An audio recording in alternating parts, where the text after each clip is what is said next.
Assalamualaikum warahmatullahi wabarakatuh.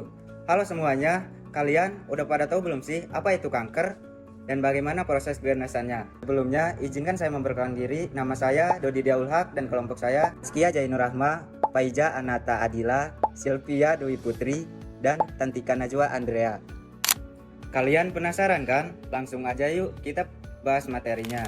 Kanker adalah penyakit yang terjadi ketika sel tubuh tumbuh tidak terkendali, membelah secara abnormal, dan membentuk tumor. Ini terjadi karena perubahan pada DNA yang mengatur cara sel bekerja. Sel kanker bisa menyebar bagian tubuh lainnya. Etiologi keganasan atau kanker.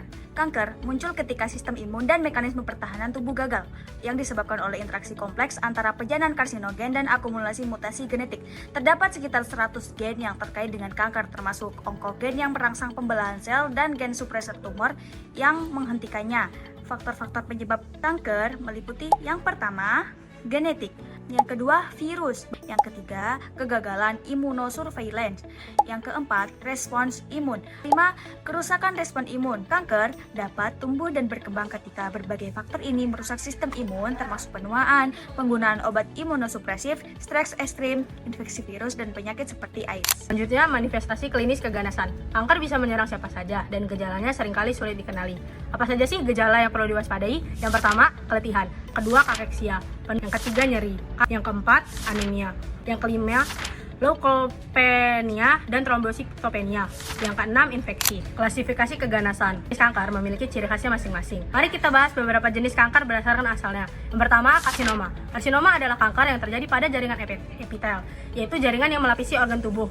Yang kedua, sarkoma. Sarkoma adalah kanker yang menyerang jaringan keras seperti tulang dan tulang rawan. Yang ketiga, leukemia. Leukemia adalah kanker darah yang berasal dari sumsum tulang. Keempat, limfoma. Limfoma merupakan kanker yang berkembang biak di dalam kelenjar getah bening. Yang kelima, kanker sistem saraf pusat. Kanker ini dimulai di otak atau sumsum tulang belakang. Selanjutnya, patofisiologi keganasan atau kanker. Kanker berkembang melalui beberapa fase yang dimulai dengan perubahan sel.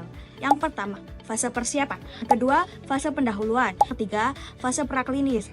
Yang keempat, fase klinis. Proses karsinogenesis meliputi 3 tahap. Yang pertama, permulaan atau inisiasi. Yang kedua, penggalakan atau promosi. Ketiga, progresivitas. Komplikasi keganasan. Kanker tidak hanya berdampak pada tubuh, tetapi juga menimbulkan berbagai komplikasi yang wajib diwaspadai. Pertama, yaitu metasis. Penyebaran sel kanker ke organ lain membuat pengobatan semakin sulit. Yang kedua, nyeri. Nyeri yang dapat muncul akibat kanker atau efek samping pengobatan. Yang ketiga, ada gangguan imun, di mana sistem kekebalan melemah sehingga meningkatkan risiko infeksi. Anemia, akibat rendahnya sel darah merah yang bisa terjadi karena kanker atau pendarahan internal. Selanjutnya ada gagal organ, seperti kerusakan hati, ginjal, atau jantung karena pertumbuhan kanker. Selanjutnya, komplikasi pengobatan, seperti efek samping kemoterapi atau radioterapi. Selanjutnya, penggumpalan darah, yang meningkatkan risiko trombosis vena dalam pemeriksaan penunjang kanker. Deteksi dini kanker sangat penting untuk meningkatkan peluang pengobatan yang lebih efektif. Berikut beberapa pemeriksaan penunjang kanker. Yang pertama, uji screening. Yang kedua, sinar X dan CT scan. Ketiga, USG atau MRI. Yang keempat, ada PET scan dan pemindaian isotop. Selanjutnya ada endoskopi dan biopsi. Terakhir, ada penanda sel tumor. Tata laksanaan keganasan merupakan langkah utama dalam pengobatan kanker. Ini melibatkan 2 metode, yaitu pengobatan secara medis dan pengobatan secara non-medis. Untuk pengobatan medis yaitu meliputi yang pertama, pembedahan yang bisa digunakan untuk mengangkat tumor. Selanjutnya, terapi radiasi, menggunakan radiasi energi tinggi untuk menghancurkan sel kanker. Kemudian ada kemoterapi yang menggunakan obat-obatan untuk mengecilkan tumor. Lalu ada terapi hormon seperti kanker payudara atau prostat. Ada yang disebut bioterapi atau imunoterapi, yaitu menggunakan obat-obatan untuk merangsang sistem imun tubuh agar dapat melawan kanker dengan lebih efektif. Pengobatan kanker tidak hanya tentang terapi medis. Pendekatan non-medis juga penting untuk mendukung pemulihan. Pertama, terapi nutrisi.